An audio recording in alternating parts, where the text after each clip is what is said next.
Mula pa nung July na nagasona ang ating Pangulo, Ma'am Rem, remember, no? At itutuloy ko na to, Ma'am Rem.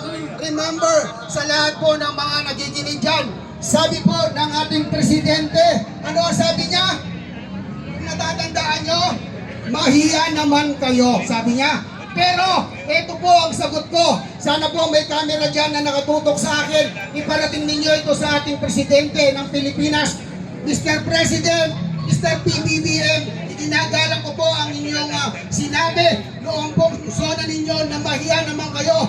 Pero remember din, Mr. President, na noong 2024 na inyong zona, sinabi ninyo na tapos na ang mahigit 5,000 flood control sa buong Pilipinas. Pero taong 2024 pa lang, nagsalita ang kalikasan, nagsalita ang mga netizen. Tinatanong kayo, Mr. President, nasaan po ang mga flood control na sinasabi ninyo na pinagmamalaki nyo?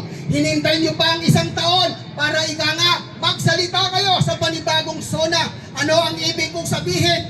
Palabok, paimbabaw na pananalita mula sa inyo na sinasabi ninyo, mahiya naman kayo. Pero ang totoo, nasa inyong mga kamay, lahat ng power, lahat ng poder upang papanagutin ang mga magnanakaw. Pero ano ang ginawa ninyo?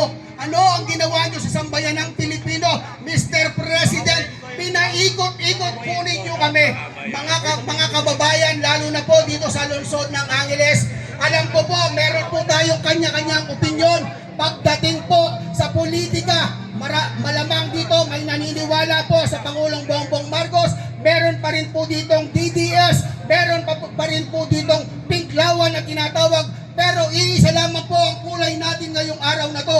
Ang kulay natin, kulay itim. Bakit ko nasabing kulay itim? Dahil hindi tayo nagluluksa para sa kulay na yan. Nagluluksa tayo dahil hanggang ngayon wala pang napapanagot, wala pang nakukulong sa mga magnanakaw. Pinaiikot at pinaiikot pa rin tayo hanggang ngayon. Nagtuturuan ang mga demonyo, nagtataki pa ng mga demonyo para nang sa ganon, para sa kanilang sariling kapakanan. Kaya mga speakers, ilabas ninyo ang ngit-ngit at galit sa inyong dibdib. Isigaw, ikulong ang mga magnanakaw.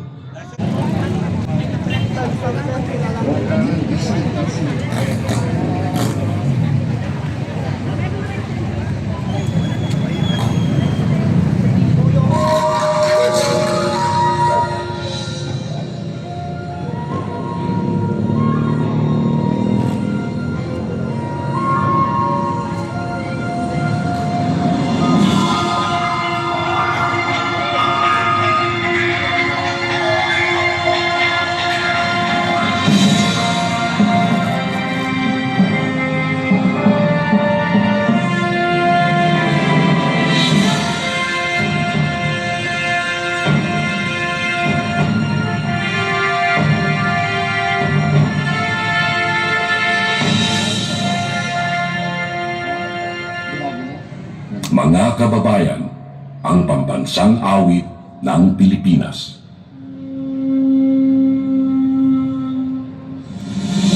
Sayang magiliw, pero sa silanganan, hanap ng puso, sa dibdib mo'y buhay. Lupang hinirang, tuyot ka ng magiting, sa manlulubi, di ka pasisingil. Sa dagatang pundok sa simuyan, sa langit mong mugaw, may nilatang tula at awit sa paglayang minamahal. Ang islap ng watawat mo'y talumpay na nagbibigbig, ang bituin at araw niyang kailan pang may ipahihiling. Lumalang araw ng buwan, hatid pagsinta, buhay langit sa piling mo. Ligaya na pa, may makakapit ang mamatay ng dahil sa'yo.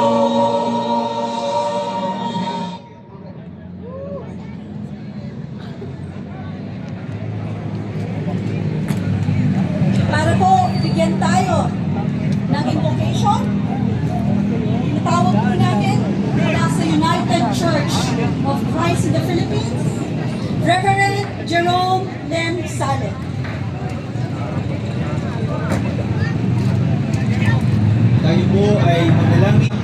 pananampalataya, prinsipyo at paninindigan.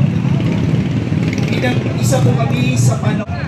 Basagin po ang mga tanikala ng kasinungalingan at kasakiman. Itaguyod mo ang pamayanan na malaya sa korupsyon. Biguin mo ang mga gahaman at patatagin ang mga tapat sa paglilingkod.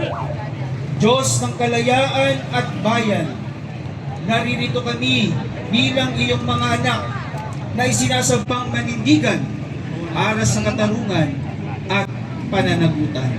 Ito ang aming dalangin sa pangalan ng Ama, ng Anak at ng Espiritu Santo.